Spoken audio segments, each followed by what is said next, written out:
Hello, guys, and welcome to Coffee Time with Ify. All right, let's get to it.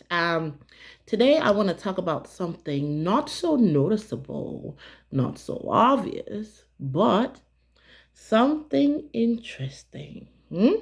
Okay, so for many of us, we sometimes end up in a situation where I'd say everybody at this point, we end up in situations where we're caught between two ideas or two train of thoughts, right? And sometimes they might seem similar or sometimes they might be completely different, but we're just having a problem picking and deciding what's right to do versus what's wrong to do. And when we get in that situation, sometimes, we go with the one that's louder, the idea that is very forefront, or the idea or thought process that is loud, and then we end up usually regretting it, or not being happy about the decision. Um, so this is something that I recently learned through meditating with the Lord. Um, you know, Jesus, that name, Jesus. Okay. Now, many of you may or may not have heard about the question, what would Jesus do? Right? What would Jesus do? Right? Okay. I've heard about it. I never really took it seriously before, because I'm like, what would Jesus do? I mean, it's just what would Jesus do? But what I did not realize until recently, there is power in that question. There is power in the question, what would Jesus do? It brings clarity. I'll explain this. Okay. The minute you're in a situation where you're not sure what to do, you're trying to figure it out, you got a few ideas in your head and things like that, and you're trying to do the right thing, okay?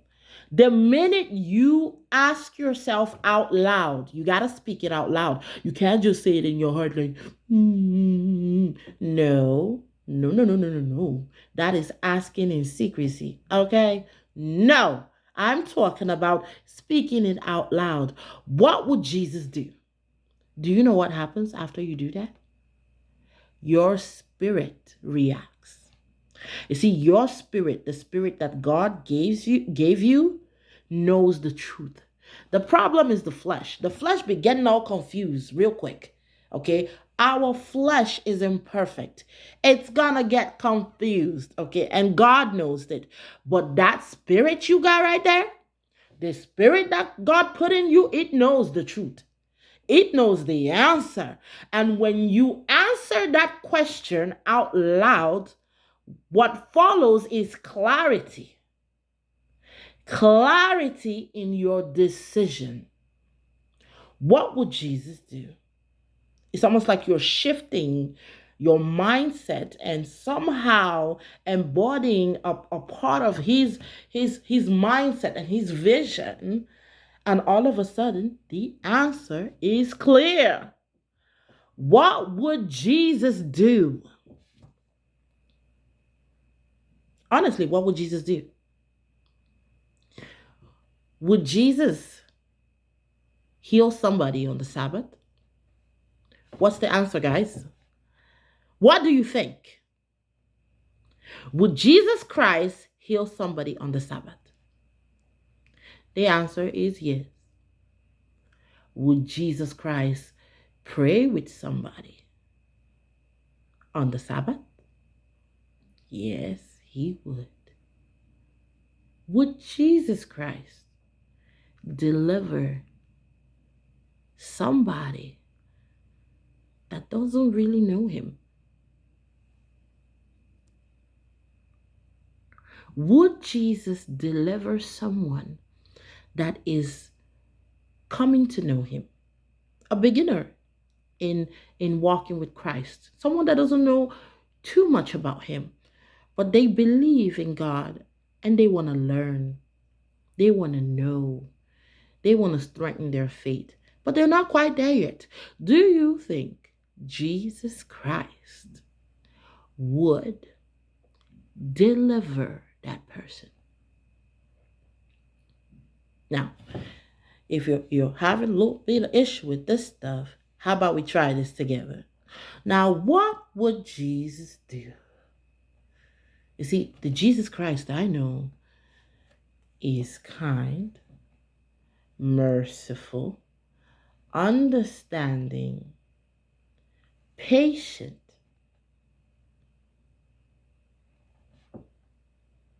We're going to ask that question again. What would Jesus do? The answer seems very clear to me. Jesus would deliver that person.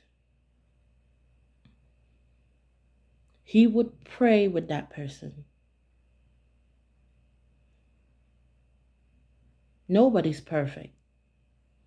There is not one single person that walked in the house of the Lord perfect, put together, finally packaged, without flaws, without mistakes, knowing everything about Christ.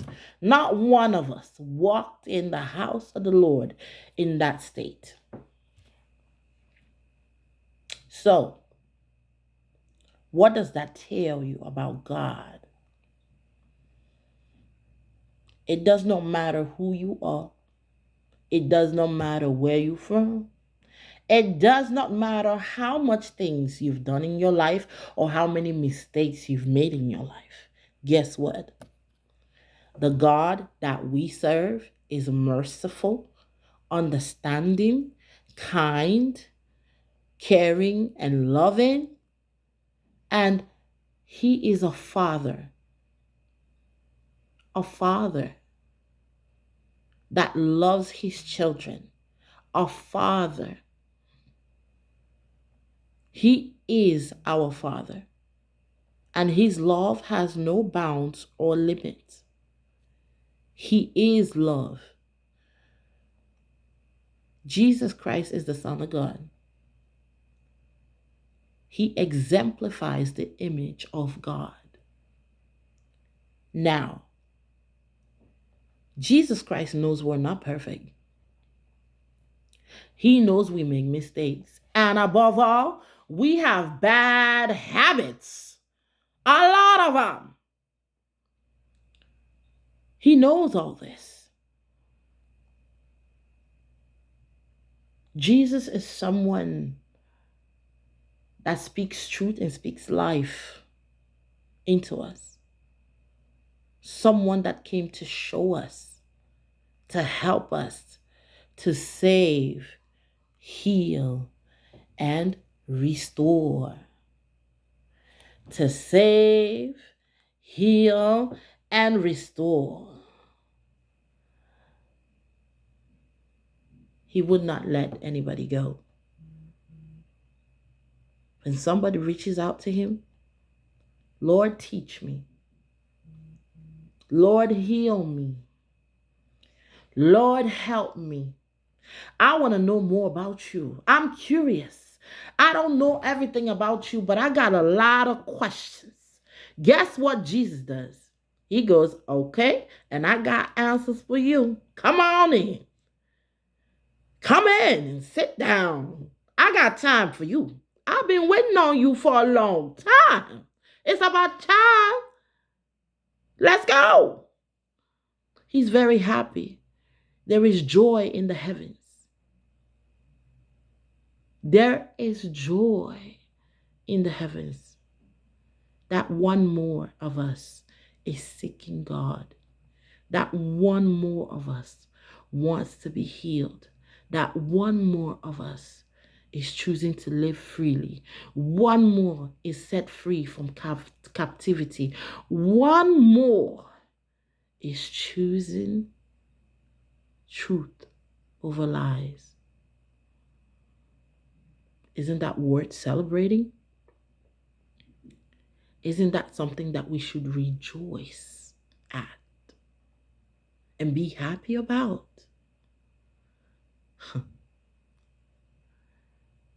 I'm not perfect. I got many flaws and bad habits, okay? Bad habits, okay? But every single day I walk with Christ, I realize that I too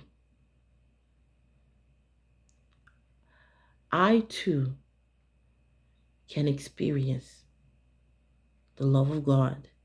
I too can walk in freedom. I too can live freely. I too